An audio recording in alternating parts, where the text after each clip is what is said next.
when I drew as a kid, I was just uninhibited. I just drew anything. I drew anything and everything, and I was always telling stories in different ways. And so as I got older, I didn't have an art class until I was 20 years old. So I all throughout high school I'd just been drawing as a fan, and again unchecked, uncriticized for what I was doing. I would just draw. So when I became professional, I always had so many different ideas and different pathways that I never ran into any of that kind of artist block stuff. When you're like sitting down to like paint one of these like crazy paintings that you do you have a clear image in your head of what the final product is gonna look like before you start, or? Yes and no. Sometimes. Yeah. I have, actually, it's an interesting question. Was that Rachel? Or? Yeah, I'm Rachel. Yeah, Rachel. Yeah, in a way, I have a clear idea of the story I want, right? And that therefore leads to I have a kind of a clear idea how to tackle a composition and elements. But to be honest, like when I get to color, I have no freaking idea what I'm doing for color. Okay. Like and value structure, yeah. So there's those initial creative moments I've never stumbled over. So that's why I've never had that blank canvas problem, because I can always draw something. I always know I can draw something. Okay. Yeah. That's really interesting to know, because I'm just going. When you said that, I rewind my mind and I went, have I ever seen a Donetto go a color rough? I don't think I have. Are you saying you work colors out on the canvas? Yeah. That's Get out of here. Yeah, like, well, again, that's why, and partly I'm not a great colorist, like, in terms of, like, what other people can do with color. So, I disagree. I disagree. Look at well, that. Yeah. Look what's in the corner here. Look at that. What are you looking at there? I'm looking at the museum exhibition. I'm trying to. Down. Yeah. Oh, this little.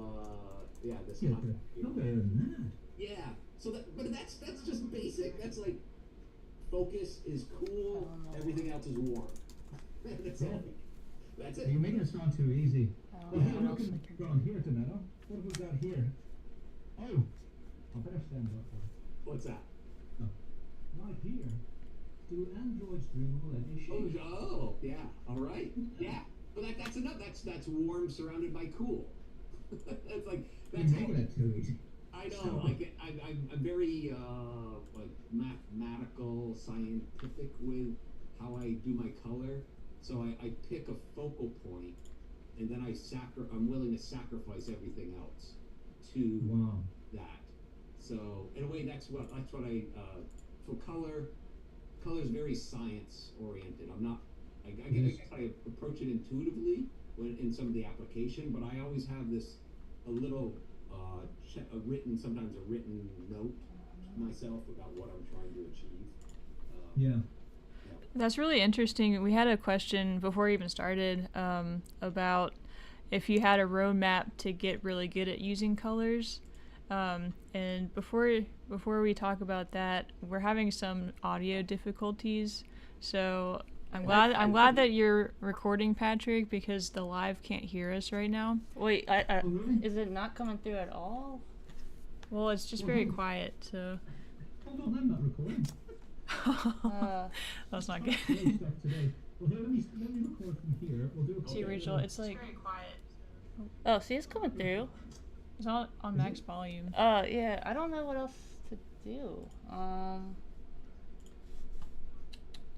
Chuck says that he can hear us and he can hear us. Oh, it says someone else is saying it's working fine. Oh, so it's right. Yeah. Okay. We're getting mixed. Let's do a little phone reflection so I have a recording. So I'll just introduce. Okay, here we go. So we're going behind you can see behind the scenes. Yeah. What to do in crisis. What to do in a crisis. So what I'll do is I'll just introduce us again. Here we go. Sorry about that, everyone. Recording in progress. Welcome to the Art Agents. Hall 22, the amazing Donato Giancola Giancola, yeah. is in the room. Kate Faccio from me. Hold on, Hey, what's up? What's up? Hold on, front line, Donato. Kate Faccio from the Irish Gnome and from Donato What's up? and the Virginians. Howdy. There we go. Alright, so we have a bit of audio difficulty there. I think it's fixed. Yeah. Is that correct? It's coming It's through. as good as it's gonna be, I guess. Yeah. I don't. It was from the listener, wasn't it? Yeah.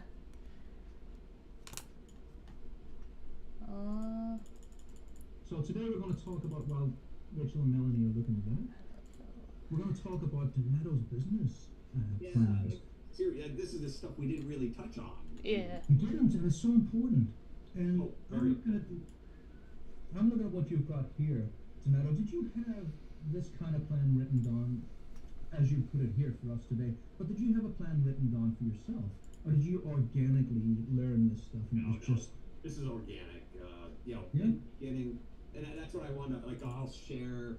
So this is just something I just jotted down. These little visuals about. Yeah. I call them the kind of revenue streams, different ways or different places I've turned to for managing my professional career to make a living as an artist, as a professional illustrator. Yeah. And So people can read this fine, so I'm not going to have to read through each one of these. But there's good, almost a dozen different ways here. I don't know if you had anything, Patrick.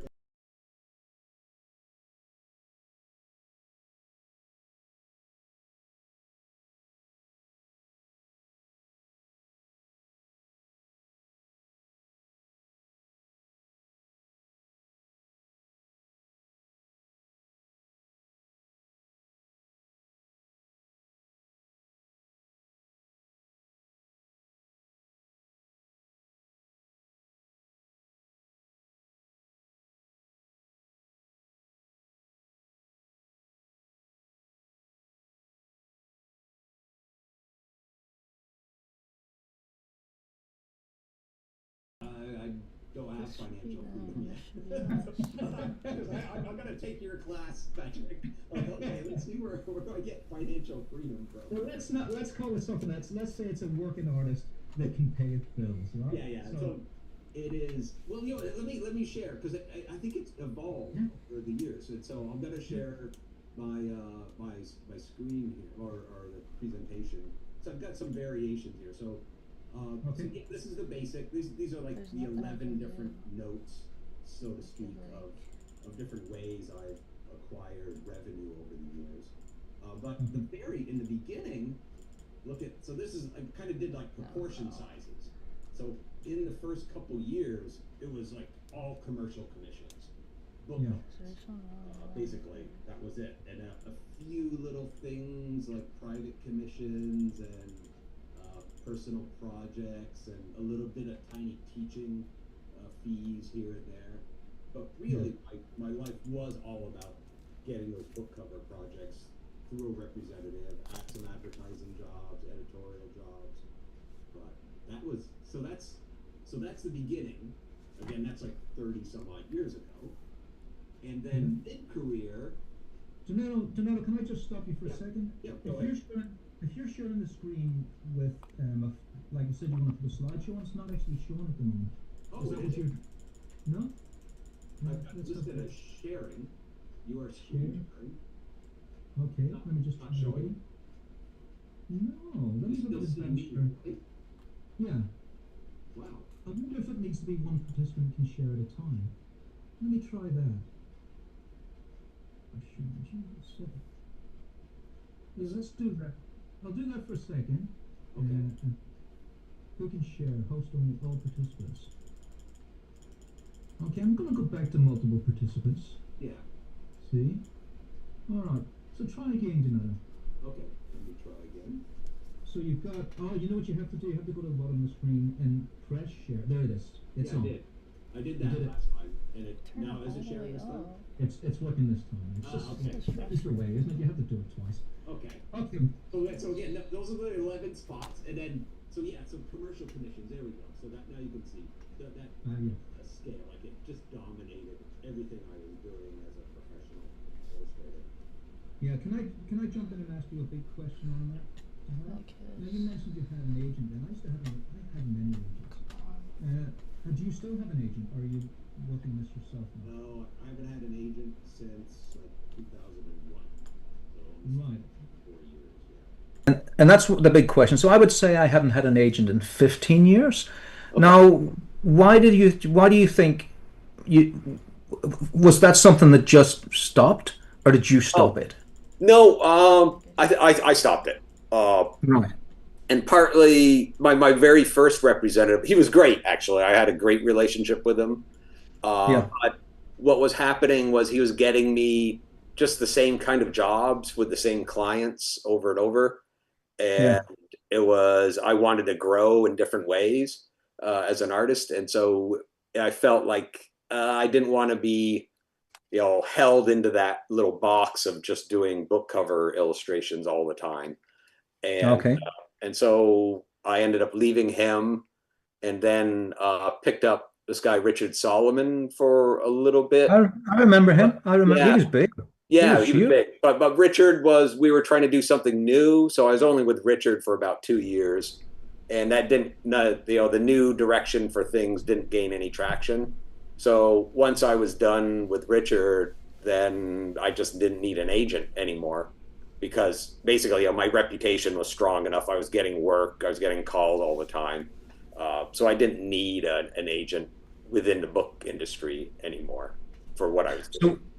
So would you recommend, Donetto, that let's say someone's 22, 23 or something, Yeah, they're yeah. just starting out and they have a chance to get an agent and the agent says, "Come with me." What would your advice be? Oh, definitely pursue that. Yeah. Don't put all your eggs in that basket, in a way. Like, and that's true of what I even did with Sal Baraka. Sal was my first agent, and I loved working with Sal. He was great, but I also kept, like, magic was something I picked up on my own, doing magic cards, and that was like a couple, like 3, 4 years into my career. So doing game industry illustrations, doing a few other types of book publishers outside of my reps. So I definitely managed. I wanted to make sure I stayed diversified, so I Yeah. wasn't held into that financial commitment of one particular person to be Yeah. involved into. Yeah. Yeah, because we're talking the nitty-gritty of things today. What I Yeah. found, Donato, tell me if you found the same thing, is that, like you've got that beautiful home in Brooklyn. That's an expense. Yeah. And I found that as a young man, book jackets were absolutely brilliant. I mean, they paid so much money, I thought, that I was a king. But once you have a home, once you have commitments, once you have a family, I didn't feel that book jacket commissions were going to cut it as far as making me a sustainable living.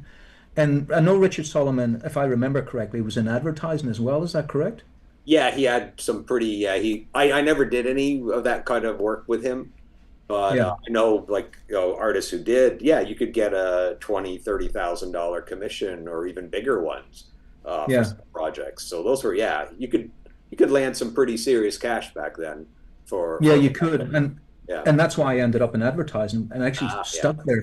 I was stuck there for 15 years. So Ah, even though it paid the mortgage and everything, right. I didn't enjoy the life of it at all. So that's No. something we've got to weigh up, isn't it? I mean, why did we get into this? Was it Well, to, yeah, do yeah, that's you know what I that's a mean? good point. I'm kind of glad you're bringing that up, Patrick, because, like, this is why I had a really great relationship with Sal Baraka. Is that, after about a year and a half of working with him, he was, like, feeding me lots of cover work. I was getting a lot of commissions, and we sat down in his office one day, and he said, "What do you want to do as an artist? Like, tell me, because I can help push certain jobs in your direction." And this was after I had just turned down an advertising job that was like a $20,000 job. But it was after, if you've probably seen my Chrome robot Yeah. figure that I did. So that job, that painting led to this potential $20,000 commission, but it was the company wanted me to make a painting of a piano that was chrome, but in like an exploded view piano, so you could see inside and all the keys. And they wanted it to be chrome and reflective, and like, it was like, oh my god, like shoot me, like no, like you're gonna earn every one of those $20,000. Yeah, like, and but it's gonna was make great you cry. money. But I was thinking, what am I gonna do with that painting? It's like, that's not what I want to do as an artist. Like, yeah. So when you're saying $20,000, like how much time do you have to work on something like that? I didn't want to know. Like that was like, I mean, I could just see, it was a lot of money, but that was a lot of work. Yeah. Like it wasn't, and also I could just see the art directors like bring over you. Oh jeez. So I'm dying. It wouldn't. I'm dying listening to it. Yeah. It's not worth it. It's not worth $20,000. So no, it was like, that chrome robot painting was $2,500. So it was almost like doing 10 book covers. But in a way, I would have rather to do 10 book covers instead of that one painting, because then I would have work that I was proud of, that was in a body of work that I wanted to do, that told stories that I wanted to do. So yeah, it wasn't about the time and the money. It was about like what I was making. Yeah, what are you leaving behind that you're proud of? Yeah, that kind of. So that's like, I think if without Sal Baraka, I probably would have said yes to that kind of job, because Sal's the one who said, okay, don't do it, and he wasn't trying to push those jobs on me. He was giving me the room to kind of grow as a young artist, and so I'm very grateful for him for allowing giving me those opportunities. You need a certain level of confidence to turn that down. Oh, yeah. You're right. No, you do. Confidence and security, knowing that you have other options, and that's kind of what I like, the bounty of, like, so I'm trying to show you like these 11 different areas, because by having options, so like, let me move forward, like, so mid-career I start getting more of this diversity going on, where I'm going to Comic-Cons, I'm starting to teach, I'm doing a few more private commissions. So I'm starting to diversify in my revenue stream, so I don't have to be only latched into the commercial, even though the commercial work is still a large portion of what I'm doing. So this is like 2009. So when this is, so about like literally mid-career, halfway between where I was. Yeah. Can I just stop you for a second, guys? I have to leave the room because there's someone downstairs. Okay. It's nothing scary or anything. Yeah, all right. But Rachel and Melanie will keep feeling the questions. All right? Yeah, okay. Yeah, so that's partly what I was aware of, and the advantages of not having a representative also meant that I wasn't having anybody feeding me, pushing me in one particular direction. Like some reps might be able to do that. Sal wasn't like that, but Sal was, again, narrow focused, book cover illustration for the most part, a few bit of advertising jobs. It seems like finding some good mentors is part of the process to kind of nudge you in the right direction. It can be, talking with other artists. That's why like going to conventions is so important, going to events, to be able to talk to other professionals, because then you can kind of get an idea of the diverse pathways that are possible for you to pursue as an artist. Because none of us traverse the same path. None of us. It's always been, everyone carves their own way forward, and we might hit similar notes along the way, milestones, but they're not the same rate, and they also don't have the same kind of presence or dominance in what you might do as an artist. So, but it's interesting. Yeah, the similarities are there, but they're also, each one is unique. Yeah, yeah. I just got I'm just about done. I'm taking a smart school class right now Oh, with really? yeah, Scott Ah, Fisher and Greg Manchez. So I think I'm Oh, staying at your house. the team teach. All Yeah, right. yeah, yeah. And yeah, they share both of their stories, and it's really interesting because Scott's is completely unique. He's a metalhead playing heavy metal, like doing these Yeah. cruises, making his money doing metal music now, and art with Right. that, fine art with that. And then Greg Manchez, he's done all this stuff for museums and like Right. the westerns, and he kind of, I don't know, develop what you like to do, and then these opportunities present themselves to you. You can take the Right. ones that further whatever goals you're trying to pursue. So But yeah, I love hearing about like it. Greg, like, but Greg had that, really difficult pathway in the beginning of his career, right? It Yeah, wasn't, it wasn't easy, like set on the road and go. But uh, and even Scott, like like Scott's like squirrel, like, yeah, yeah, yeah, yeah. Yeah, it's like, like, what's that? you What's know, that? I'll try that. It's like, yeah, exactly. I, He is so talented. He's done children's books. He still does Magic the Gathering, gaming work, and now he's doing this metal stuff for the cruise ships, galleries and things. It's like amazing what he's just like just jumping on what a new interest where he can apply some new technical skills and bring his love of draftsmanship and storytelling and craft. Yeah, it's all there. yeah, and that's a great point as well, Donato. And I think for younger artists watching this, you can be very focused, which is terrific. I was very focused, but I think where my strength came from eventually was the flotsam and jetsam idea, where if something's floating nearby, you're focused here. But if something floats nearby, have a look at it and see what it's like. And Right. that's how I got into movies. I didn't see Oh, movies really? coming. Yeah. Yeah, I didn't see it. I was in a studio going, right, I'm going to be a fantasy artist, and that was it. And two guys walked in from Pinewood Studios to talk to a friend of mine in the studio about a sci-fi project at Pinewood. And they walked past my desk and they did a double take, and they said, Yeah. "Do you want to come to Pinewood with us?" I says, "If it's okay with my partner over here." And he says, "Yeah, yeah," because he's so excited that they were excited.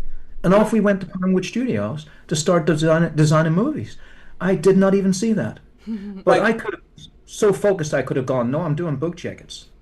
Right. It's man. That those kind of opportunities, like opportunity of chance. It's Yeah. kind of when I've taught. I used to teach for many years, and I always referred to like the idea that the way you want to think of marketing yourself and putting yourself out there is not to only do those kind of direct arrow shoots at a client. Like, I want to work for this company. I want to do book covers for Simon and Schuster, and you shoot that arrow. But if you Yeah. think more of like a net, like, Yeah. I just like telling story. I like doing fantasy art, and so that's what happened. Like, you had a net out there and you caught something. You didn't know what the Yes. hell it was going to be, right? yeah. Yeah. But you caught something, and then you're willing to like work with that catch. Yeah, that's a good metaphor. Like you set Yeah. your It is. intention and you throw out your net, and then maybe you catch a fish. That is a good catch metaphor, yeah. you catch something, Yeah, yeah. whether Catch you can something. like That's, whether you want it or not, like, you got it. Yeah, you So can now throw then it you back. can decide to catch and release. Yeah, Right? yeah. Like that chrome piano thing. Like, that was a oh, release draw. Like, oh, I caught that, but boy, I'm letting that one go. you know what, Donato? I had the same experience and I didn't let it go. And you were right. That's why I was cringing. I got a really huge commission, and it was for, I did TV Guide in America used to Yeah. be massive. Do you know it? Oh, it Are is. they, Yeah. Oh, no, it are was they still huge. doing that? It was one of the, like, I don't know, like a couple million readers, right? Yeah, well, they had the same thing here in Australia. They had a TV guide with the newspaper, and it was a massive commission. And I thought, I hate the thought of this. I very rarely use the word hate, but I really hated the idea of having to do this commission, which was But for the Treasury Casino in town. So automatically it wasn't a figure. Yeah, I love want to paint the figure. oh, It was a Treasury Casino, and they wanted it. The minute they say exploded, I know it's going to be a horrible job. They wanted the explode show you, what's inside the casino. God. So you'd have the structure of the casino, and then you could see inside every single room. Yeah. And every room was peppered with gaming machines and blackjack tables. I'm sorry. And no, thanks for the sympathy. I took it. I took the job, and Yeah. that job was what made me stop doing commercial illustration. Wow. I went, never again will I ever be tortured like this in my life. But it was fun. I made it fun because I got up on the roof on the building across the street, incognito, waited for someone to open the gate, and I went up the fire escape and went up on the roof and took photographs and stuff. Okay. And then I couldn't get back out because it was time locked. So I had to find ways back down, and I went Repel. and at it. You became a very instant wall climber, huh? Down, Spider-Man knocked out down the side. No, I found a smoker had left one of the doors sort of open, and I went through, Okay. and I was inside a business, and there was no one in the reception, and I went all the way down. It was weird, but I got some great shots. But apart from that, the job was so horrible every moment. And I know it sounds privileged to say every moment when people are digging holes in the road for a living, which I do too. But I can tell you, I enjoyed digging holes in the road more than I did that job. Real. I would have give me anything. I'll work in a salt mine. That's how torturous it There's is. something that like builds character when you're sweating like that. Yeah. I don't know. I landscaped and dug like ditches and shoveled, and I think I'd rather paint an exploded view diorama than dig ditches because like you could, probably what you got paid for that job would be like you pay like digging holes for like 6 months. Yeah. 6 years. Yeah, that's true. Right? Yeah. The amount of money you can get. So it's like, the trade-off, maybe it's okay. Yeah. Yeah, well, that was the trade-off. The trade-off was, Yeah. I've got this money now. If you're ever going to jump ship, this is the time. Because you can't do this again. I can't do that because once you could do a good job on something, the next job is the same job. Right, It's you get more of those jobs. Yeah, that's true. So that's what, again, Sal was great because he showed me how to leverage your portfolio to get the next job that you want to do. And that actually why, like actually the commercial commission image here up on the screen, there's this, the horses there. That's like, it's a painting of like 50 horses. And it's like nuts. I hate painting horses. Like I'm horrible at it. I have to get exactly the reference. I got to be careful. But I do it because I know where it can lead. It can lead to these epic grand commissions. These doesn't necessarily mean I have to paint more horses, but I can do these epic fantasy battle scenes or these epic moments. And so that becomes a leverage that I can use in my portfolio, right, to get the jobs I want to do more of. So and that's important. Jobs you want to do more of, you just want to make more epic art. Is that like your, in a way in a way I'm trying to like it's crazy, like I'm trying to seek more difficult jobs. Yeah. Right? I mean, because you can get more money for them. And so that's partly the way I think. So let me forward up the screen here. So this is where I am now with the commission. So you can actually see it's actually not back, but it's to this point where there's a lot more balance. So things are not one aspect. And then look how small commercial commissions has gotten. Yeah. So my commercial work is shrunk as I've expanded my private commissions, my personal projects, and actually, the online web store. Probably not as good as yours, Patrick, but it certainly does. It definitely does bring like a constant revenue stream in to what I do now. Yeah. Now, Donato, there's a very important thing, because we're talking to an audience that's all over the world here. Yeah. When it comes to selling prints, I think that you're beautifully placed in the U.S., and I say this to Rachel and Melanie as well, is that America is uniquely, let's say, balanced for an artist that's going to sell prints and other things at conventions, where we have one convention here a year where you can travel around in a van. Like it takes me it cost me around $10,000 to go to America To get out. and go Yeah, to a it's not convention worth and stay at hotels, right? it's But not with a worth it. sketch, yeah, with a sketchy van, you can fill it with prints. And to sell a print from Australia to somewhere else in the world costs more to send the print than it does to make the print. Oh yeah, a And lot more. Yeah. so for me, prints are pointless. I cannot sell prints. So that what you have there is a store with prints in it. I don't have any prints at all. So there's that. There's being Yeah. in America is a wonderful thing for that reason. And that's probably why the Flotsam Jetsam part of what my web store became was downloadable content. And Oh, the that's the videos flux. and Yeah, that's the the Flotsam and lectures, Jetsam. I right? had to go, this is pointless. The prints are pointless for me anyway in Australia, and I had to find something else. So cogs can sort of grind you a halt, and you go, where now? What are you going to do about this? I just Well, wanted to put that on. but actually, that's a good. Actually, it's a great way to look at. But we both use a web store, right? And in We the both sense use a that web store. right, the web actually gets international people to connect to us, right? To Yeah, support what we do. So I'm doing it through like through the sales of prints and some books and things, but you're doing it through content, different kinds of yeah, content. But we're both utilizing the web structure, the web store, the what are the e-commerce of it yeah, to facilitate our work, our the back that helps drive us to make more paintings, more material for ourselves. So it's so it's a great that's sort of talked about. Like it's these things are similar, but the way each one of us like tackles it or uses it can be very unique. And so that's a good point to drive home here on how yeah, like your web store really can become a very unique expression of how you do your work, but yeah. it becomes a way to leverage revenue for you. Yeah. Yeah, and There's we'll shout out. I want to do a shout out as well to Nato because we're both associated with Matteo Yep. in Italy, and so I had to do that as a cog turner.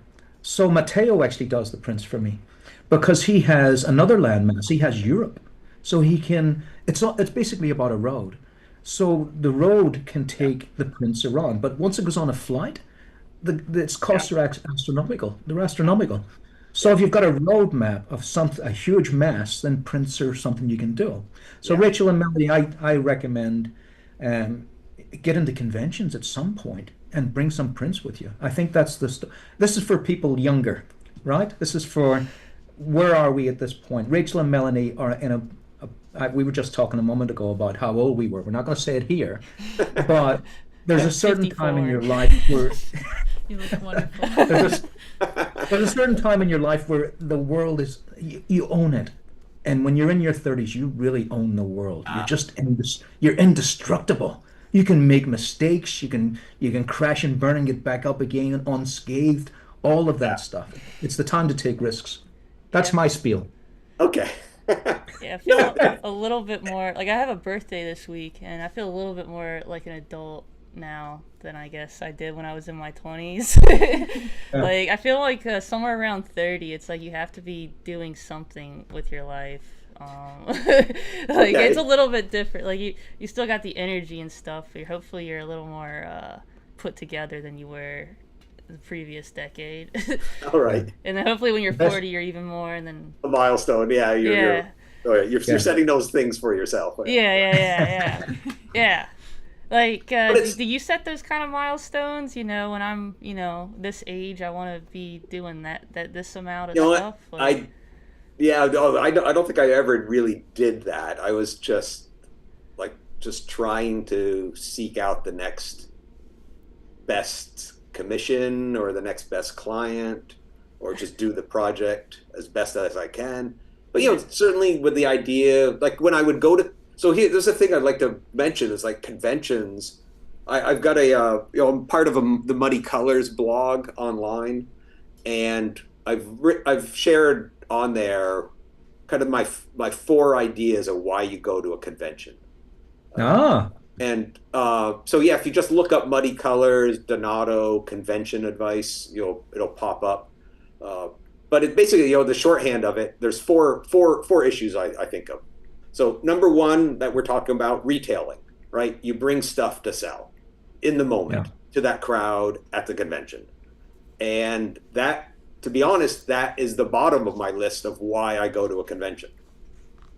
That's like the bottom. So the first reason why I go is for reputation building, showing my work, basically building an audience, connecting to an audience, connecting to fans, making fans, showcasing work to other professionals. So your name and buzz and reputation build within the professional community, and therefore maybe connect with art directors there as well.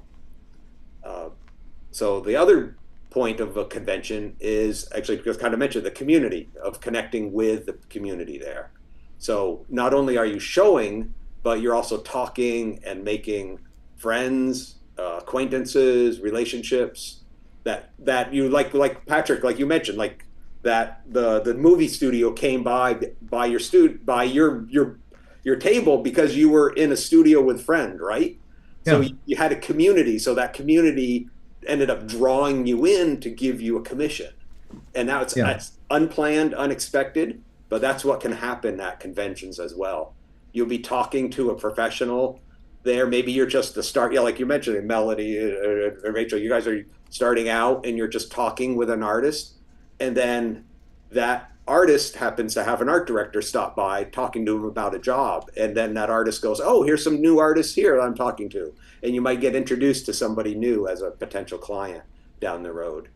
What else? Another one is education, of going, like we talked about already, like seeing how, or talking to other artists on how they do their job, how they do their business, attending seminars, because a lot of events like a LuxCon, they have live demonstrations, they have business lectures, they have art collectors that come in, agents that are there talking about the business. San Diego Comic-Con has hundreds of panels about the business of comics. So all of those, right, are at play in why you go to a convention. Yeah, the retail is just a small part of all that. Yeah, but it's a part. Like some people turn it into the primary reason. Yeah. And some people do great. I mean, they can do like 5 figures at a convention. Like I almost very rarely do that because I'm not trying to retail myself a lot. But if you really lean into it, you can actually do that at some of the major conventions. Yeah. Yeah. You ever do any Renaissance fairs? There's a question in the YouTube. No, because it's just not like that's the Renaissance Ren fairs are just pure retail environment. Okay. And that's basically, there's not art directors that are going to be walking through there. There's some professionals, but they're all in their shops trying to retail themselves. So they're not hanging out. They're not building community in the same way, like at a Comic-Con or a LuxCon or Dragon Con convention. So yeah, I've never done Ren fairs because they're way too heavy on the retail for me. Okay. That makes sense. Yeah. I'm actually a bit confused about that term. When you said, did you call it a Renaissance fair? Oh, Yeah. Renaissance fair, yeah. And what's that? familiar? I thought it was people dressed in medieval armor. What is that? Yeah, like dress up like a peasant. There's people playing Oh, it is bagpipes that. or We something. got the turkey. It is that. Yeah, Right, okay. turkey Gotcha. legs. Oh, but yeah, Patrick. But there's a lot of retailers that have semi-permanent booth spaces there that sell the product. Yeah, I gotcha. yeah, Okay. like leather workers, swords, and That sounds fun. things. I'd Yeah, like to. costumes. Yeah. Yeah, I'd like to see that. Do they do like full battles? Do they get dressed up and fight each other? Some places, right? Yeah. See some violence. No, they do. Yeah, combat. Yeah. Okay, all right. Well, that's news to me. We don't have that here at all. No, they don't have reenact. They don't do any reenacting, I huh? don't think so. Wow. I mean, to be honest, Australia doesn't have the best history because the reenactment would be, the slaughter of the indigenous population. We have Nobody- reenact. Who wants to go and see that? We go. Right. That's. Yeah. Yeah. But Yeah, so the it's- reenact. Yeah. And American Ren fairs are a fantastical approach towards medieval European history, right? Ah, right. Okay. So yeah.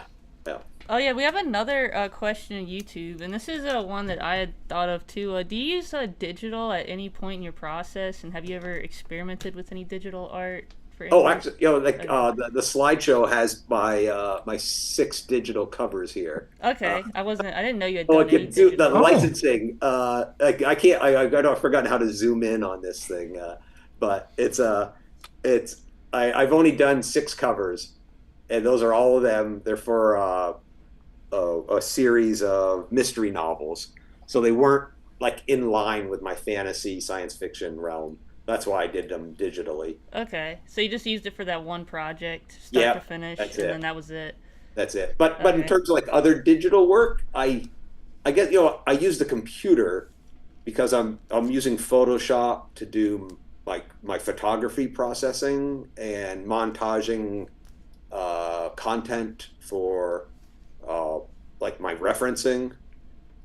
But I don't do any like digital color studies. I don't do digital drawing uh, or any like it. So it's all related to my photographic reference and structure that I'm using, and then obviously scanning the images and doing color corrections for proofing for the client. So the after at the end product finishing for publishing is also digital, obviously, uh, as Okay. well.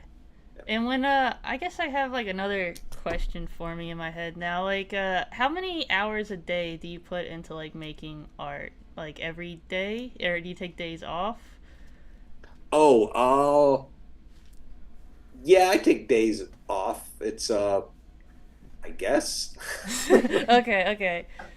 Because I it mean, seems like you have a lot of projects going on, so it's like when do you know when to cap? Like I'm not picking up anymore. I guess like how do you know when you should stop taking more work on? I guess is my question. well, part of it is a balance of like I've raised my wife and I, we have 2 daughters, so I always made sure that I would not work on the weekends for the most part. Obviously, if I'm at a convention, that's different. Uh, but if I'm home, I tried not to work on Saturday and Sunday, and be time for my family. And that's even true of like afternoons.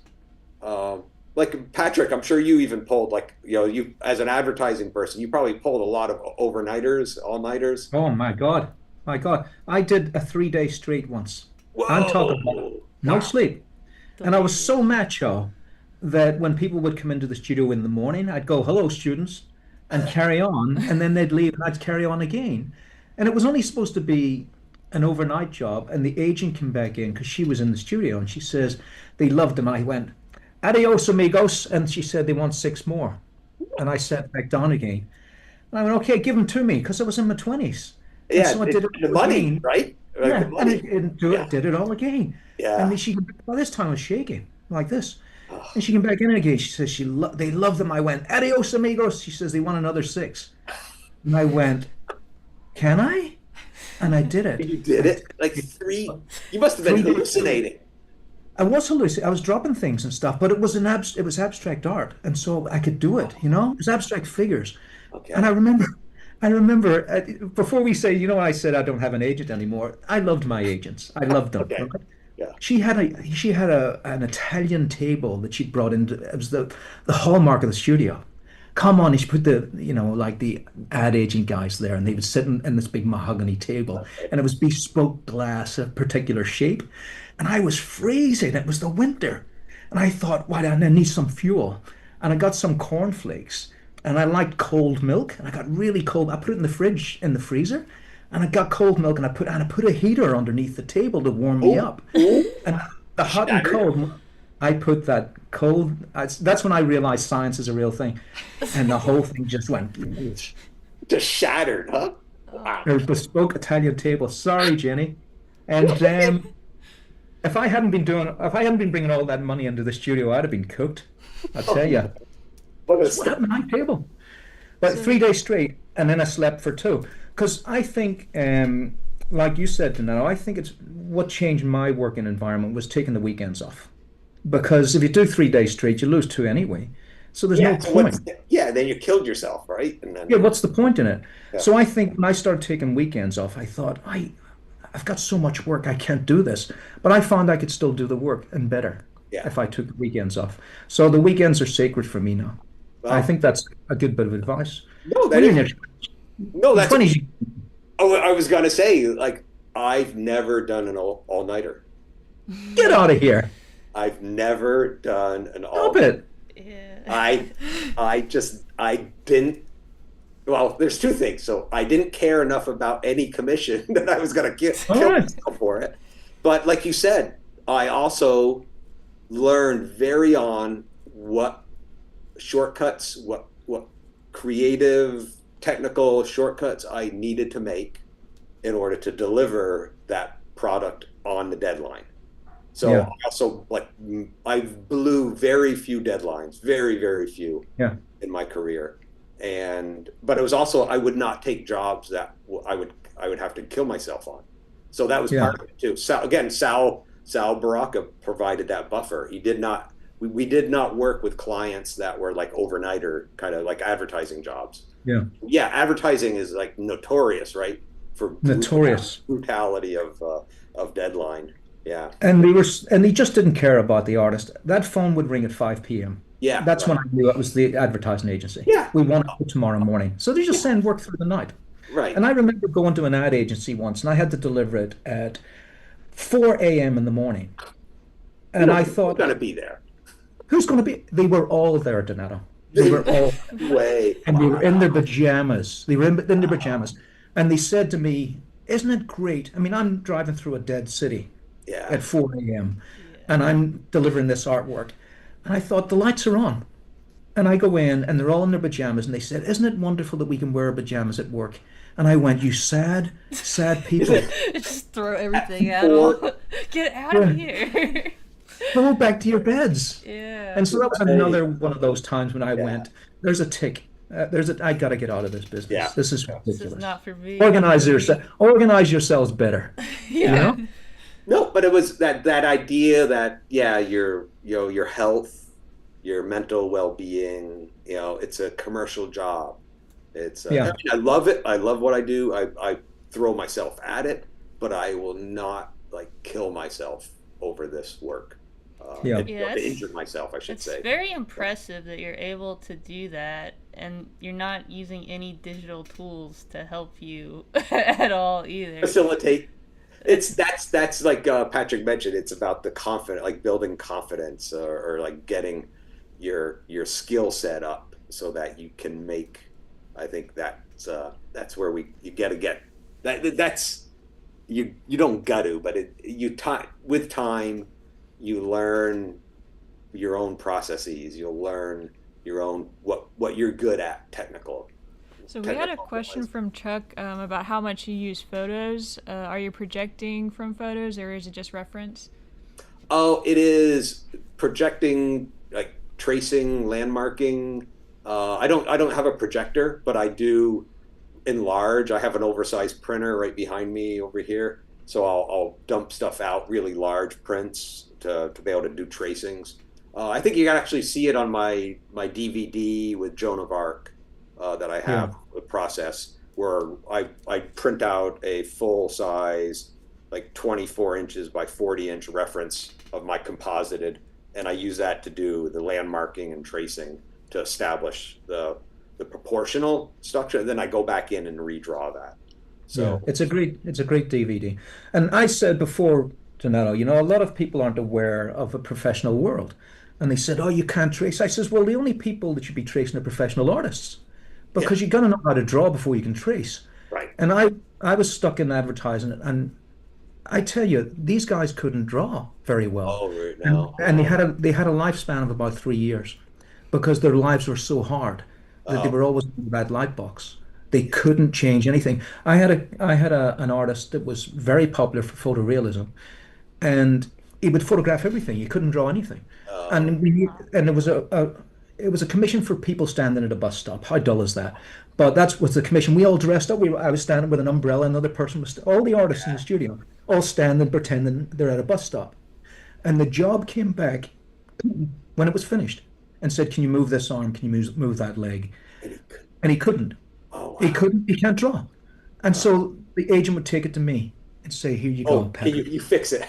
And I had to fix it. And I was furious because I was getting this much of the crumb for the Oh, fix. But it yeah. was the hardest thing of all. The hardest thing of all was changing those arms. I should have gotten 90% of the commission because without me, it was a dead job. Yeah. So I learned very early on, you have to be able to draw before you can trace. Yeah. And, I've got a commission. Oh, Donato, I haven't painted for 4 years. And I'm a No. disgrace. I'm a disgrace. Oh Oh, my wow. god. You've been busy making videos then, huh? Yes. And I Wow. have just started a new commission. Nice. All right. I was going to show it to you there, but I haven't showed the collector yet. So it seems Oh, wrong. so yeah, you better not. Something wrong about it. That's a no-no. Like It seems don't wrong to share do that, publicly. doesn't it? But I've got it sitting over there. And Yeah, I'm you can share after we turn off tonight. yeah, you trace the landmarks and then you spend Yeah. all day drawing. You Yeah. draw it till it's your style because the trace isn't your style.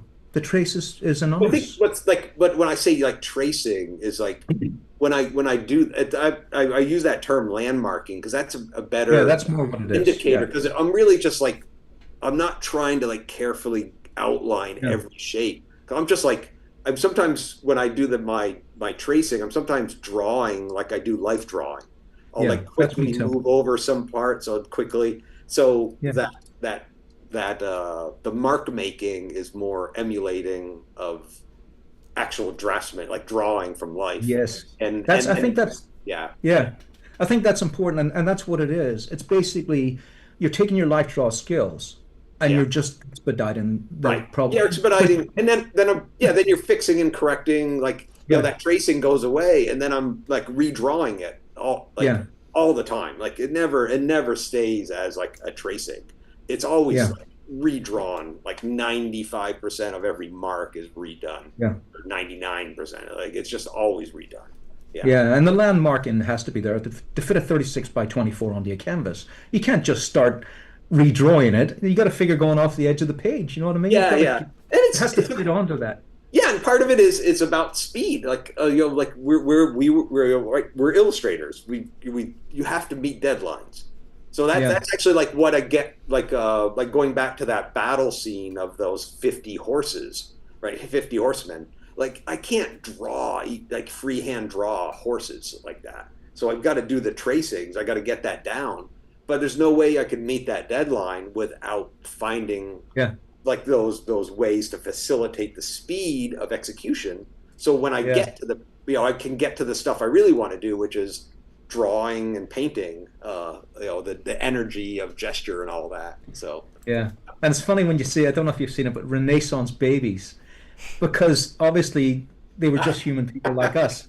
And babies don't sit still. So if you look at the old no, they masters, can't draw. Yeah. Yeah. babies are atrocious. They're Oh, atrocious. yeah. Unless you're like So they- Van Dyke and Peter Paul Rubens, Yeah. Van Dyck. Sorry, they did great jobs. Yeah, with their Yeah. But That's why they used the grid system. So it was Yeah. basically tracing again, but they had to do it better. But the babies don't stay still. Neither do horses. There's terrible horses and terrible dogs in old art, Anyway, I'm taking up the podcast.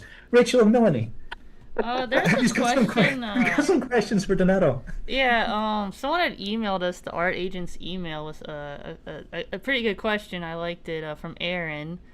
It says, as an artist at your levels, what kind of things give you a rush? As a beginner, I get a huge rush if I get the head placed right or the hand correct.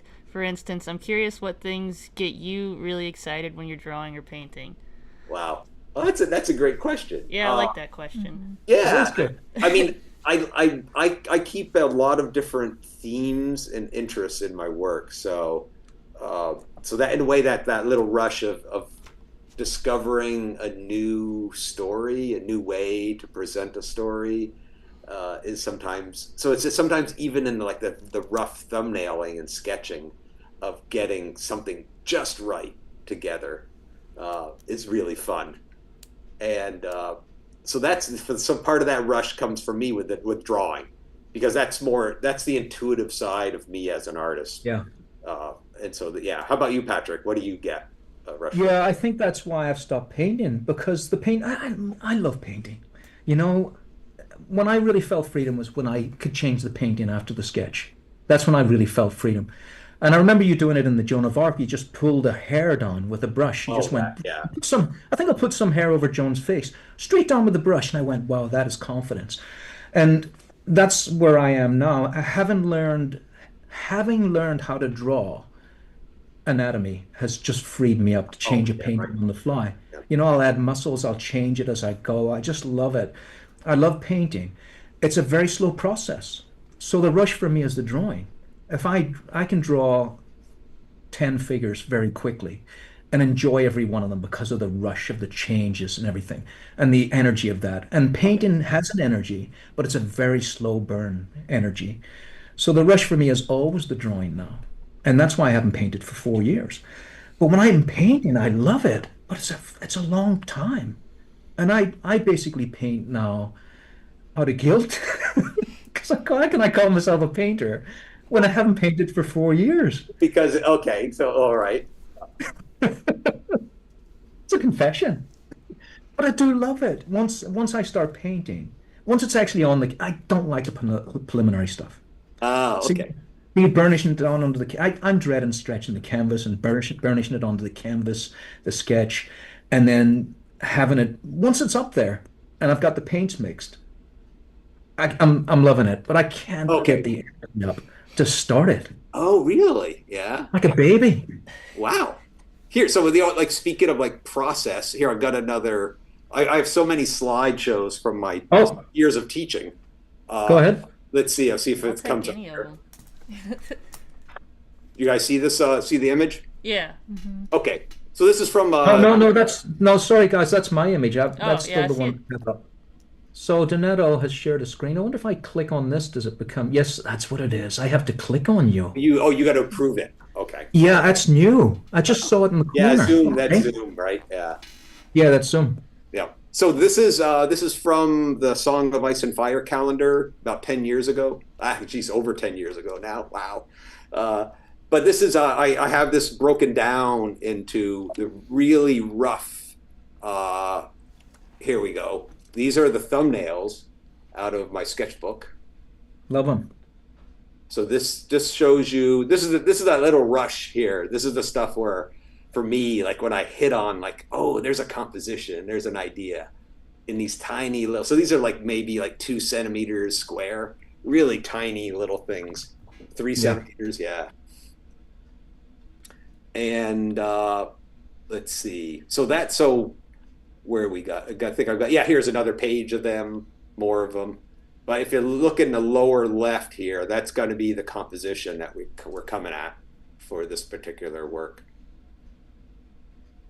And let's see if I think I reversed it. Yeah, so that's what I wanted to show you. Is that I started with that one and then I reversed it for the final drawing or the rough drawing that I do.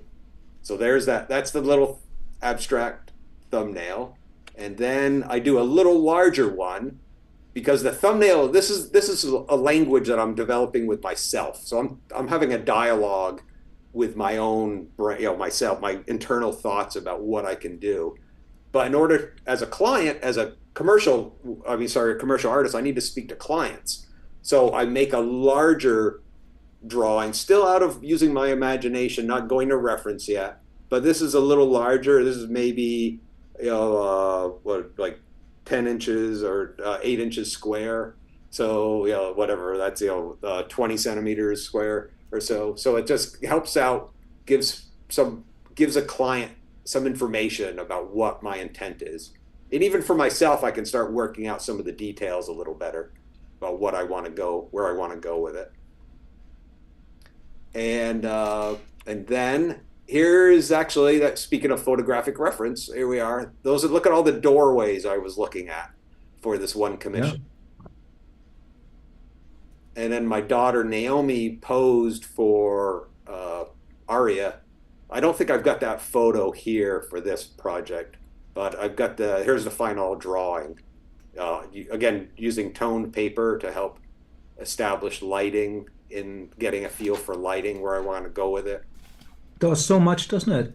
That's a good example of your shorthand there, Donato. Yeah, exactly. You don't have to spend time Yeah, you Yeah, know, a few little bits of white chalk, you suddenly can hint at lighting structure. And that yeah, again, that saves you time in the final because now I know where I'm going to go with value structure rather than trying to second guess myself. And there's very abstract. You can see compositionally, it's it's obviously the details are different, but it's more about the proportions, about the balance of shape, the movement to the piece. You know, it's all established in that tiny little thumbnail. Yeah, movement's really cool. I love that about your art too. I mean, it's a guy walking upstairs, but you tilted it, and the S's going up the stair. Like it gives it Yeah, right. all emotion to it. But that's exactly right. Because that I didn't work on a pre-existing convention like you mentioned, Patrick, your friend who'd had like photograph everything. Like if yeah, you go out and photograph staircases, almost all of them have like straight railings, right? yeah. I They do. that's boring. Like, and I just wanted something that had like movement to it. So I just made these curves. And I go, yeah, what if the rails are like curves or something? Like whatever architectural reason why they made them that way, you could just run with it because it's fantasy and it's not a historical specific place that you're trying to recreate. So you can run with anything. Uh, and that's yeah. So that's it. That's where the imagination that I love. That's where me as a kid drawing for fun kicks in because I'm not inhibited by bad architecture rendering perspective. Like no, like in a way, like there's no perspective in this. Yeah, I'm faking it. Like I don't know how those stairs meet that door at the top. Like what the yeah, hell goes on that top step? Like I don't know. Like is there a landing up there? Like Yeah. Well, do you like it's get bumped? Like you get bumped by the door when it opens outward, and you're falling back down the stairs, yeah. right? Yeah, it's like one of those things where it's like the construction workers annoyed at the engineer because the way they wrote the That's right. plans. It's like they got Yeah, too right. creative with the Yeah. plans. No, it is that the engineers are mad at the architect because Yeah. they didn't consider this like these right those moments or something. Yeah, it's funny. Yeah, but So it's like you know what to focus on. It's not about the architecture necessarily. It's about him walking up the stairs and the light, and you're telling a story with every yes, decision you're making. exactly. You nailed it. It's Yeah. about Arya coming to these massive doors. That's the story, not the architectural perspective, not the act. The lighting helps, the drama helps, but it's about her story, her feeling small and diminutive in that moment.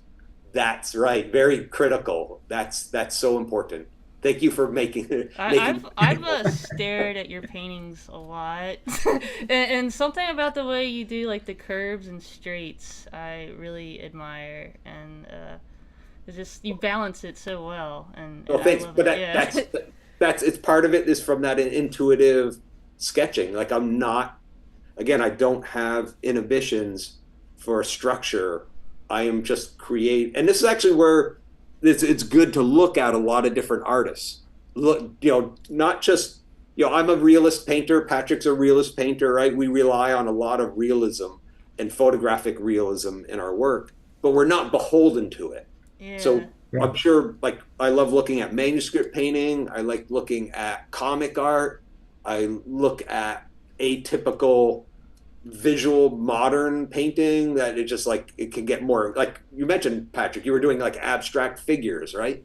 For yeah, paintings. Yeah. So, the plurality of art is a great way to inform your eye on possibility of what you can do as a creator. It's like yeah, anything can go. Yeah, it's really yeah. And I think yeah, if you've got you've got a wide interest in art. I mean, I loved Pinocchio, and part of this was taking me back to Pinocchio. Those hot Italian streets, I remember seeing, I think it was Greg Thungren or something like that. It was one of the Disney concept artists, and he did all the Pinocchio village art, and it was just so gorgeous. And uh, it stuck in my mind forever. And I always tried to recreate that heat against cool, those blue shadows and the morning. yeah. I just love what you're doing there. Oh, It's that's yeah, amazing. that's like that's me stealing from like NCY. right? Oh, It's NC Wyeth did it yeah, too. Yeah. yeah. Like so, I don't. That's what I'm saying. Like I don't like overly invent these things. I'm like borrowing and stealing from other artists. I'm emulating them. So I And guess here, that's what's that, yeah. Pat? Oh yeah, sorry, I got excited there when I was when I was listening to you there, and I jumped in as if we were right next to each other, you know. But yeah, here's the thing: some artists have aphantasia, where they can't visualize things in their Oh mind, yeah, I've heard that. and Yeah. it seems so weird for an artist to be able to do that, but they can. And we'll have to get Jeff Watts back on again because he has it, and I I have just so can't many understand. questions about that. The I more I know thought we about it, the more upset I got about it. it's so Wow. weird, isn't it? But here's the Yeah. thing: I was in Switzerland, and I was up in the mountains, and it had all these beautiful blue shadows. I mean, they were absolutely blue. And I said to my wife, I says, "Look at those blue shadows." She couldn't see them. She Uh, says, "What blue shadows?" I says, "All the shadows, the blue in them." She says, "I don't see any blue." So there's a strange thing, isn't it? well, So as oh, artists, be able to project that she couldn't understand the color blue when I could see finish, it so even clearly. because it She wasn't thought it, bright. It wasn't a bright blue. yes, yeah, Yeah. she says that's gray. I says it's blue. Look Blue. at it. Look at how much blue is in it. I said. She says there's Yeah. no blue in it at all. So Wow. there's a weird thing, and I've heard that before. I've heard about a tribe that had never seen the ocean before, and they refused to see the ocean. So they were saying, "Here's this wonderful ocean." They says, "I can't see what you're seeing." They couldn't comprehend it. Oh, They the couldn't see, scale. Yeah. It's like a they light. couldn't they couldn't understand that it was water. Uh, So as artists, we this conversation that we're having is such a unique one because the artist's mind, I think, is a little bit different than the mind of an artist or a would-be artist, maybe, for instance, that has to navigate everything. Like I think your perspective is yeah. fantastic, for instance. Right. I find I'm very weak at it, and it actually drains my strength when Uh, someone's well, like uh, I abandoned perspective because in a way I've done lots, like scores and hundreds of perspective drawings. So yeah, yeah. I say like, oh, I didn't need perspective, but that's partly because I've done so many paintings of architecture and hallways and staircases that Yeah, did use fairly tight perspective structures. Yeah, and so you can see when one thing is wrong. I think that's what yeah. is so fearful for me. You can see when one thing is wrong, and you'll always see that in your picture, and you go, "That bloody thing," you know? Well, Perspective. there's always weak. Yeah, that's the Yeah, thing. Like for me, like I have always so many things that need work or fixing that are just faulted in so many paintings. Like yeah, yeah, like yeah, unlike this one, like the woman who's kind of dead in blue, the dark blue, like her gown is just way too damn big. It's like all it right. stretches down like a wedding gown. It's like it's made for someone who's like 12 feet tall, but it's like Yeah, I didn't want to see her feet. So I just made, and I yeah, wanted it to merge with the water. And yeah, so you get drawn up to the red dress of the other figure and the contrast up there. And so, yeah, so I made the dress like super long. Like, yeah, it just didn't, I think even if I go back to my photograph, yeah, there we go. You can see how long, like I just had sheets of fabric and we just yeah, laid it out, wet it down and used that as you know, during the model shoot, I just laid out all this rope and stuff. So, yeah, and absolutely the right choice as well, Donato. And here, this is actually a good glimpse into how an artist works. I mean, this I would imagine this is the top of your stairwell or something, where oh, your photograph from. oh, yeah, I climbed up on the stairs, yeah, to shoot downward. Yeah. Yeah, yeah. Because you know that it's not as glamorous as we think. That looks very glamorous to me, by the way. But I remember when I had to do my Frankenstein painting, and I had to be Frankenstein, both the Doctor and the Monster. And so I had to set a timer up, uh, run downstairs, take my shirt off, and lie down like Frankenstein, and wait for the chirping bird of the camera. And I would stay really, but I'd have to do this as well. uh, And the guy next door is looking out the window like this. He's going, "What's oh, going wait, on?" were you Like, outside? You're doing it I was outside outside. I was on the floor. I had to run all the way back upstairs again. It was a with it was a your tough shirt workout. off and like, what the hell is he doing? It's a hell of a workout. It's all part of my process. Yeah, it It's is. part of it, yeah. Well, I have, Again. I have, yeah, photographs I cannot share here, right? I'm sure you do. Like all Oh the yeah, model shoots we've done. Yeah. We Yeah. have some 100%. They get deleted. questions. Oh, quite. Yeah. Go ahead. Fire away. You Go want Yeah. to ask one? Yeah, so Vadim asks, do you think today's artists have it easier or harder when it comes to getting good jobs? Oh, Wow. what a question! Harder. What a question! Wow. Back in my That's a bombshell. day, we didn't have internet. Yeah. Like, what is like? What's a good job? Jeez. Yeah, I guess it's subjective, yeah. Yeah. Wow. I think we talked about this for with Proco a tad bit, where something about social media has people comparing their lives to other people and thinking they have it a lot better than they do. Yeah, And it's a so terrible they thing. think that their life is worse because they're seeing everyone else doing so well on Instagram or Yeah, whatever. it's a curse. Yeah. That's what I it's think tough. it is. But I think here, I'll answer the question because it's a good one. What's a good job? So certainly, in terms of like back when Patrick and I started, 30 some odd years ago plus, uh, there were like really big commissions out there, but There was. to get them was almost impossible. You had to like know the right people and like there was like gatekeeping and pathways that were really difficult to achieve. Yeah. Whereas now, like you can get like if you've got a social presence, you share your work publicly, you can get discovered and connected directly to those kinds of commissions right from the get-go. So it's right now, it's in a way it's easier to be obtaining those potential jobs that could open the door for you. You just got to be out there. You got to be out there sharing it, putting your stuff out there so that people can discover you for that to happen. So I think that's the kind of the difference is that I don't think they're any easier to get like the perfect job, but the opportunity has changed. The opportunity for that chance has just opened up and to become much more broad or much more pluralistic than it had ever been before for illustrators. Yeah, well, Patrick being able to connect with the entire world from Australia, like, it's like, Right. Yeah. Yeah. No, that's part of it, right? Yeah. Right. You can just you can reach so many. I mean, that's what's great about websites is that it's like it can reach so far, with so many different people. Yeah. And to build off of that, because there's a lot of things up in the air right now, things are changing very fast. Do you see any patterns, moving forward? What do you think that young artists can do to prepare for the future right now? Wow. That's a good Well, I mean, we haven't really touched the big issue AI, right? Let's talk about the elephant in the room. I mean, It's all coming at once. I mean, basically, the way artificial intelligence image generators are used and created right now, they're criminal. Like, there's 100%. They store restructured copies of all the artwork that they've learned from, and they just like the databases just haven't been discovered in the lawsuits yet to show that this information it's copied inside the data sets.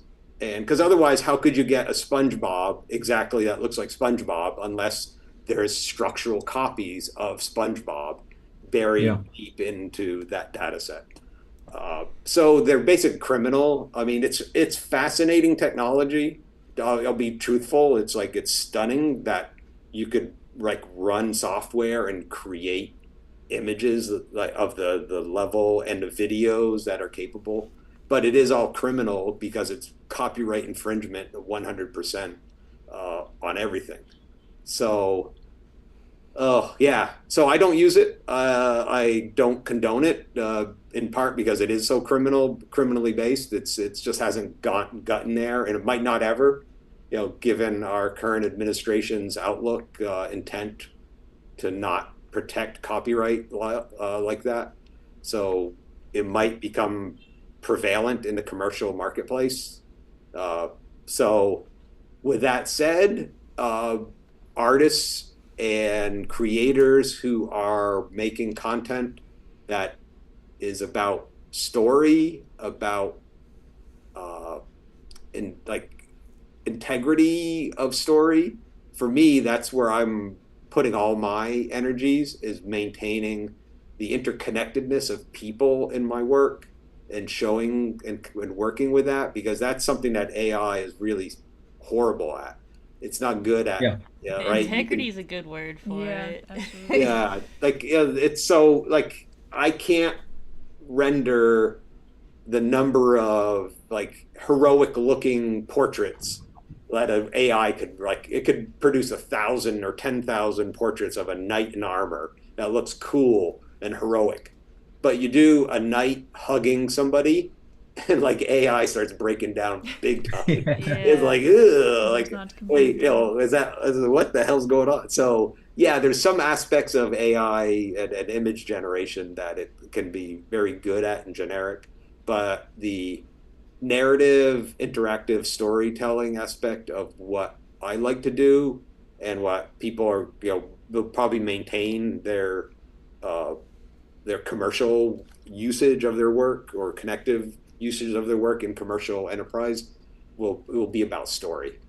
Yeah. Mm.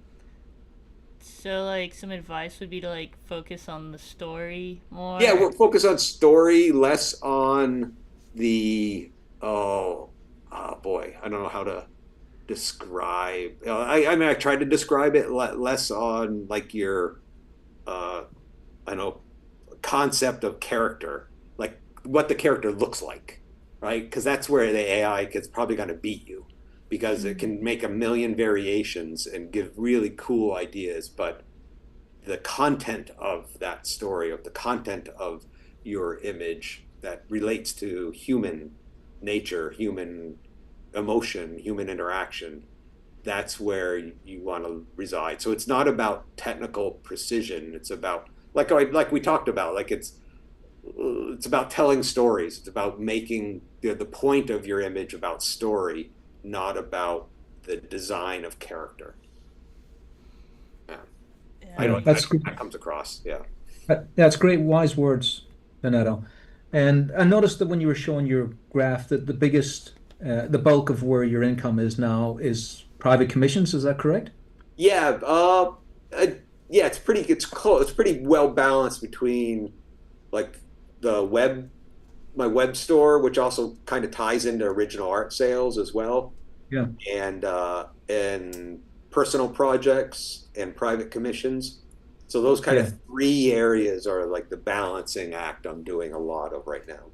Yeah, and that's proof positive that when it comes to AI, it's still just a flat screen, and no one can sell that really. You might sell it as a print or something, Yeah. but original art has still got its value, and I would say even more so now that original art is even more valuable than it has ever been, and that's been proved. I mean, someone bought what's supposedly a Leonardo da Vinci painting. I'm skeptical for $500 million. I Yeah. mean, there's nothing worth more than art in the world, monetarily, that is. Yeah. So I think it'll become more and more valuable as we go along. I think, So I yeah. better finish this painting in the background. Yeah, right. The human touch there, The the human touch. integrity, the Yeah. connection to, yeah, and also the like the what, like in a way, like why what people will buy for art will also change. I think as AI, Yeah. like right, is hammering us with millions of images and saturating our visual consumption of images online. Yeah, Yeah. there's obviously a pushback against that to connect to work that is a person, that is an artist, that is a creator, that has some narrative story about you and that relationship with that person, that buying of an art or connective to them as their intent of what they're trying to say in their messaging. Yeah. So there's a lot of intertwining. Art is more about just the image, the print, right? Even though that's kind of what Yeah. I've sold a lot of my work as commercially, a book cover, an advertising product. For me, it was always about making the painting, Yeah. not about the final product. So in a way, I haven't changed what I do in 30 Yeah. years. Yeah. Yeah, and the print relates to the original art, so it's still it's a Right. tangible thing. You go, this is a print, and especially if the artist signs it Yeah. or Oh, certainly. Yeah. remark That or transcends. remarquees it. Right. Yeah. Yeah, or Yeah. remarquees it, or does it as she clay. You've still got the artist. You know the artist touched it, Right. and that's a whole new world, isn't it? The Oh artist no, touched it's it. it's yeah, that connectiveness. Yeah, like Yeah, so much so. Yeah. I and love it's your because astronauts. I just had to say that. yeah, they're Oh, thanks. fantastic, aren't they? The astronauts and the just the whole series of those. Did that start as a personal project? Yeah, those are all those I had never done, not never, but I as a professional I was not commissioned to do astronauts until I started putting, and even now I don't get commissions. I'm just making almost 95% of my astronauts are personal projects. Uh, Well, they're yeah. really cool. I think they're awesome. Some about the visuals of it is something I've never seen before. You Well, know. yeah, I think I look at them as surreal paintings for starters. So I'm not trying to do just like photographically real astronauts, but I'm also looking at our own space technology, our own space exploration that we've done, and the idea of humans on like other planets is just nuts in some Yeah. ways. I mean, just Yeah. being on like space is death. Space Yes. will kill you so fast. The It void. is like radiation, micrometeoroids, oh, starvation, vacuum, cold, like like the toxicity of space is like you're gonna just die. If you try to go to Yeah. Mars, you're just gonna die. And it's Yeah. it's gonna be so expensive. It's like trillions of dollars. It's just so when I look at astronauts, I think of them almost like mythical gods. Yeah. They're gone. They're in our past. That's not a Yeah. future for us. Robots are. Technology is like, but us traveling to other planets is really far out there. It's like really far. I don't see us because we're still apes that eat and crap in our bathrooms, right? Like Yeah. wherever you go as a human, you got to bring a toilet with you. And Yeah. Yeah. forget it. Like Yeah. you can't get rid of that. It's like it's crazy. You don't see science fiction movies where the guy's on the crapper right all day because he's got dysentery or feeling sick. It's Yeah. like, right? Yeah, All there right. was never a bathroom on Star Trek, was there? We never saw him go past You the never toilet. saw them on right. It's all clean and glorious and great. It's like no, like space is pretty brutal on the human condition.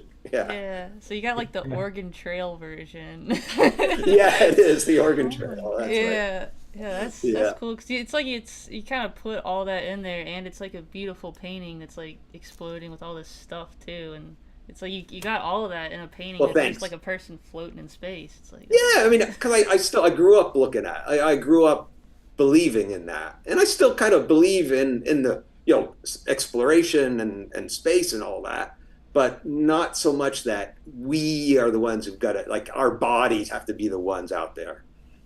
Like I was just talking with my friend Mike Mrack. He's the creative director at Scientific American, and they said just last year they launched one of the very first probes that will really investigate the moon of Europa around Jupiter. Oh yeah. Europa, for those who don't know, Europa is basically a block of water, slush, and ice. It's basically a moon that is mostly water, and or I shouldn't say mostly water. It's got like I think a 60-mile deep or 70-mile deep ocean on it, potentially slushy ocean under its frozen crust. So it's one of the greatest potentials for life in our solar system outside of Earth because the amount of water. It's got heat from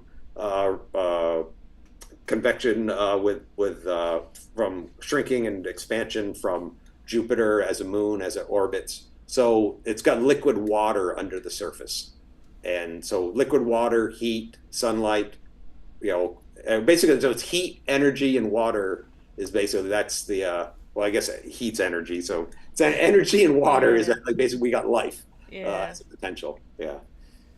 yeah. Sorry, I ran on there. There's my science. No, it's great. No, That's no. what I love. That's what I love about the art agents. You don't know what's going on. Yeah.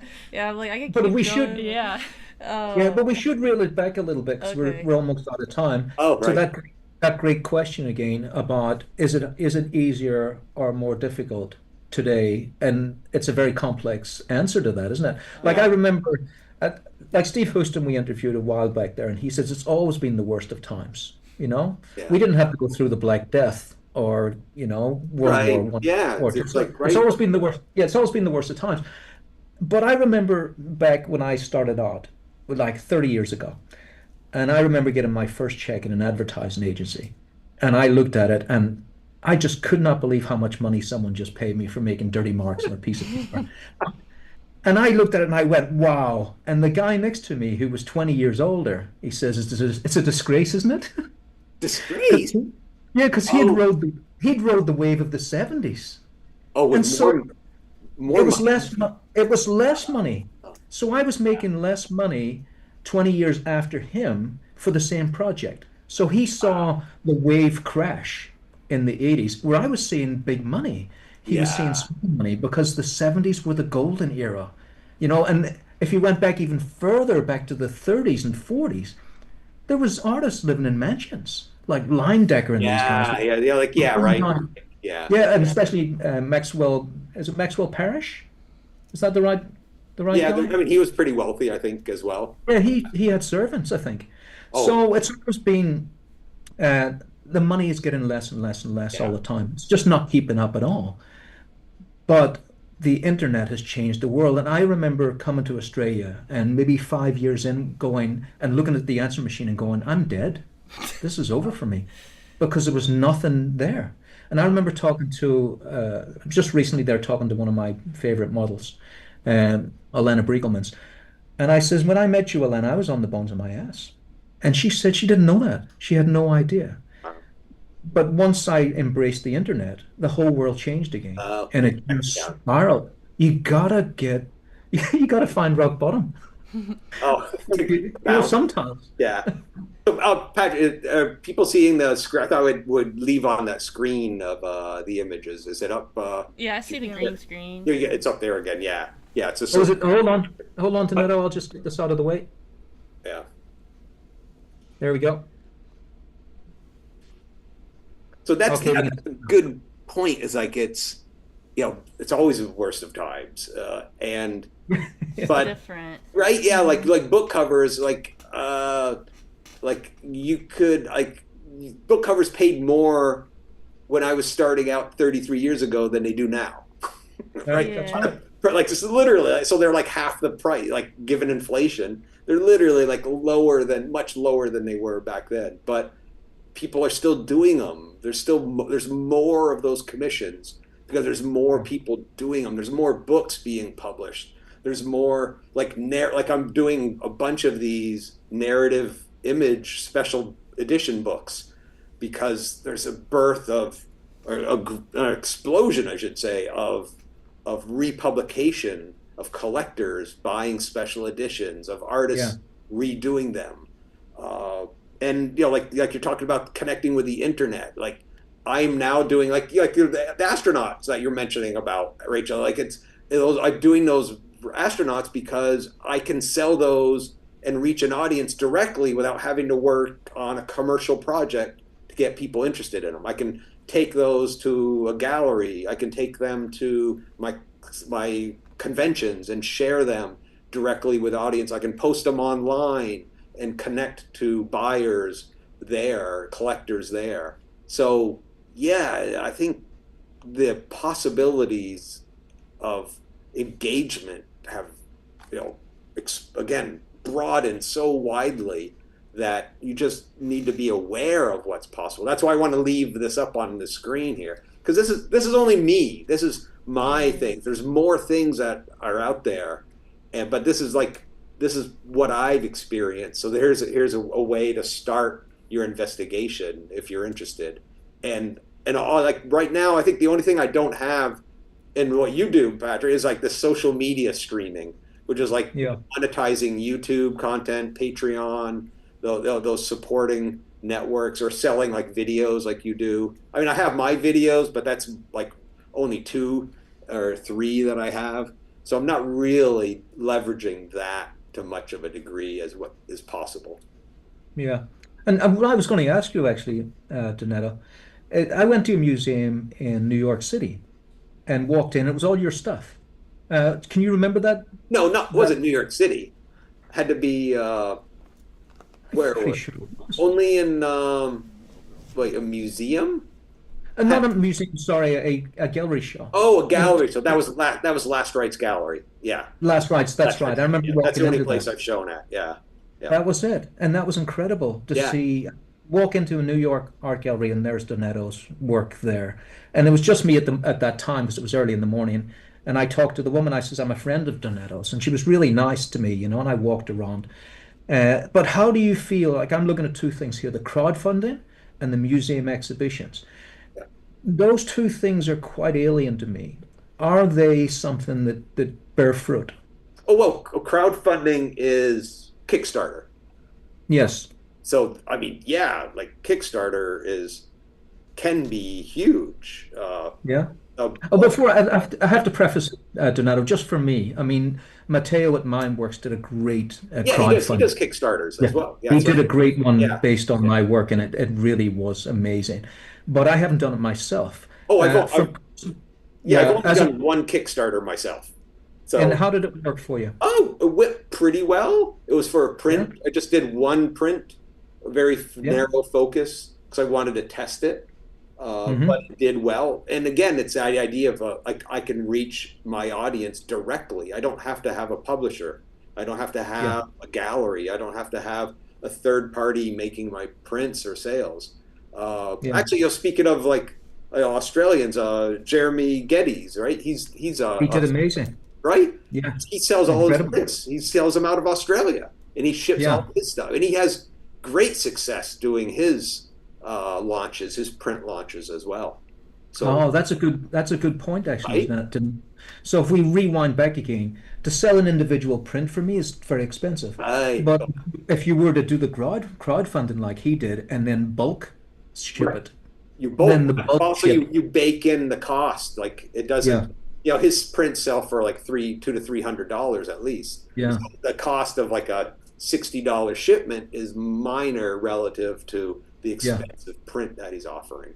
Uh, It's funny you should say that. It's funny you should say that actual figure because it was costing me $60 to send a yeah. print. In fact, it was costing me $100 to send a print Oh no, at that's how much I one have point. to. Yeah, One prints for print. me going to Europe are about $60 to $70. Yeah, That's why. it's Yeah. it's not it's not a viable thing. But yeah, as a big bulk thing, then Yeah. yes, I can see it would work. But what about the musician? Or sorry, what about Museum, the exhibition at well, Last Rites? That museum go? exhibitions are a little less about monetizing because I don't really monetize out of a museum by its nature is not trying to sell the work; it's for exhibition. But Oh, sorry, Donato, I was confusing the whole pudding there. I'm talking about the Last Rites gallery where you actually have a oh, for the gallery. galleries, that's actually fine, like a Yeah, fine art gallery. Yeah, that's yeah. I've shown and still show in group shows here and there, original works. But I haven't had much traction because my audiences are not, or my I should say my content is not broad enough. Like a fantasy, Oh, yeah. it just doesn't. I mean, there's a couple like Haven Gallery. Actually, it's probably Erica Berkowitz that you probably spoke with at Last Rites back at my All show. right, yeah, So she's got yeah. Haven Gallery now. Uh, and there's a couple Copro Gallery out west in California. Did Nucleus. They also have yeah, like high low art. Uh, did you show at the Jonathan Levine gallery? I think you must have done, Donato. I had a group show there. Yeah, I Yeah, was me at a too. group show. Yeah, yeah, Yeah, I think we were in the same group yeah. show. Same That, group. Yeah, it was the Spectrum Fantastic. yeah. Right. Yeah. But And Oh no, I've seen it at Pat yeah. Wilshire, the LuxCon one. Oh yeah, that's what I mean. Yeah, sorry. That's Oh what yeah. right. Yeah. Oh, that was it. Yeah, Yeah. I I thought got they were really nice. Yeah, go I on. got Sorry, I'm taking up another. the whole Sorry, show. I'm just No, but butting in. I got another question to do with yep. this, like in today's world, because y'all have both had like pretty long, successful careers now. You've fared through a couple recessions and Yeah. economic crises, and Yeah. how much have you like been affected by it with all these different income streams and the way you've navigated, though. Like, are you really getting hit that hard when these things are coming through, or? Well, certainly, like that's why I try to stay diversified. Is when you do get hit, like I don't, Patrick, if were you in advertising when like 9/11 happened? Yes. The World Trade Centers were hit. Yeah, definitely. I was in Basically, advertising. I people was in stopped. kindergarten. Literally, like overnight, they canceled advertising projects. Yeah. Like everything stopped on advertising. So Yeah. you were an advertising illustrator, suddenly your entire world stopped for a couple of months. Yeah. That must have been scary. Or did it happen to you, Patrick, or were you already? It didn't affect Australia so much, but the No. financial crisis, both those financial crisis points really destroyed everything. Uh, And but here's the strange thing, and I think why social media is a different breed now. When COVID came, my income stream went up. That was totally different, and I want to call out to everyone that suffered during that.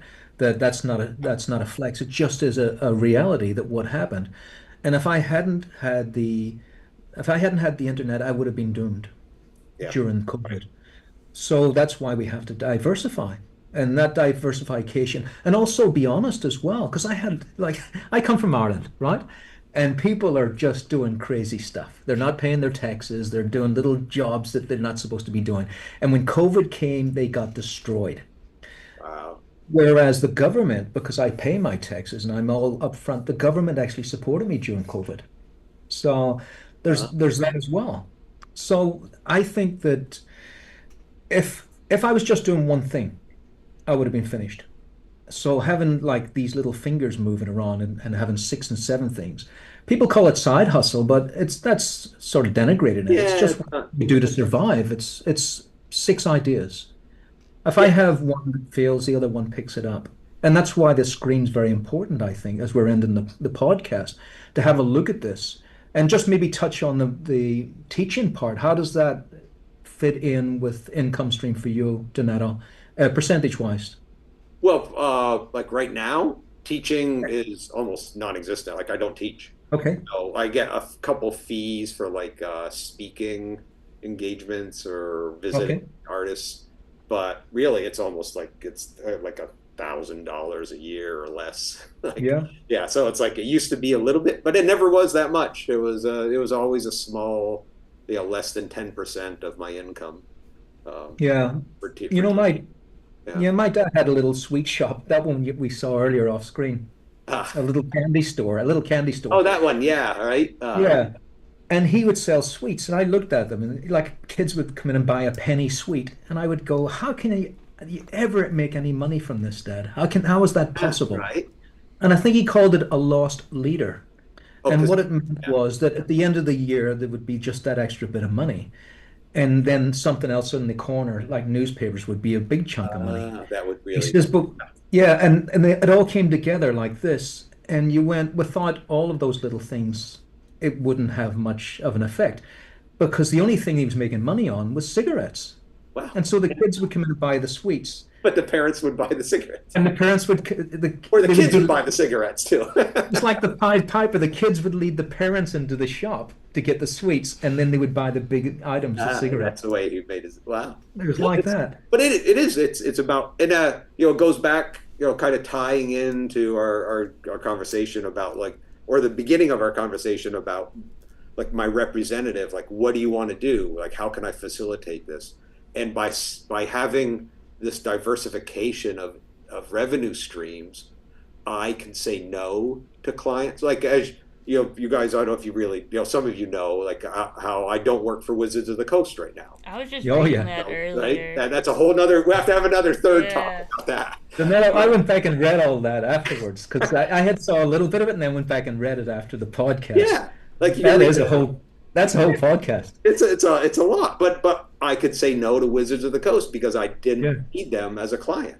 So it's like I could stand up and voice my opinion and stand up Yeah, for it's other artists It's and good to take do clients. that too, because me and my position, I'm coming up, I don't know what contracts I'm not supposed to sign. Right. And so that's how they take advantage of us. Like, it's like, because artists are just like, I want to draw. Like, this is fun. They don't, you like art too, Yeah, right? you Like, love magic. Right. You want to make it Yeah. But it's almost not even a taking advantage, because it's a good resume. It's like connecting, and I love the fans. I love the community, but I'm just mad at their legal department. And I love the art directors. The art directors, all the art directors I've ever worked with at Wizards are really nice people. They're great, and they're artists themselves. Yeah, And there just so seems to it's be about like the legal team, their legal structure, Yeah. what they're pushing down on the art directors, what they're pushing down on the artists. That's what I'm mad at. some and that's greedy why I little needed monster to at walk. the top. Yeah. Like, So but that's it. That's so by having diversification, I can pick and choose what I want to do. I can celebrate the art. I can put my focus and energies into like that horse battle scene with 50 horses. It took me 3 times longer to do than any other commission, but I didn't get any more money for it. But I just had a portfolio piece. So that's why this is nice. This is the seeking out this diversification empowers you as an artist, empowers you as a freelancer to pursue the pathways that benefit you creatively, artistically, integrally, and then also mentally, right? Health-wise, you're going to be happier if you can pursue those directions. Yeah, that's a great note to end on, because I'm looking at the center of this, Donetto, on personal projects. I think if I hadn't got personal projects, I would have been doomed, because that is agency right there. That's what this podcast is called. It's the art agents taking the agency to rule your life rather than be ruled by external forces. And we could have a whole podcast on traps. I have been burnt and punished so much through my career, like Rachel talked about a contract there. It was very late in my career that I realized the contract's for 2 people. I just assumed that if you don't sign it, you're not going to get the job. And when I first changed the contract, I thought that's me finished. But I just couldn't work with that one. You have one little small print and they go, I can't work with that. Yeah. And I changed it and I sent it back to the people and they went, okay. I couldn't believe it. It just went okay. I thought all I had to do this whole time was just say, I want to change this clause. Well, it's for 2 people. It's for both of us. Yeah, that's what I tried to do with Wizards. And they said no. So I said, sayonara, I'll see you later. That's right, it can be a no, but at least you know where you stand. Yeah, exactly. And you want to make a stand. You were willing to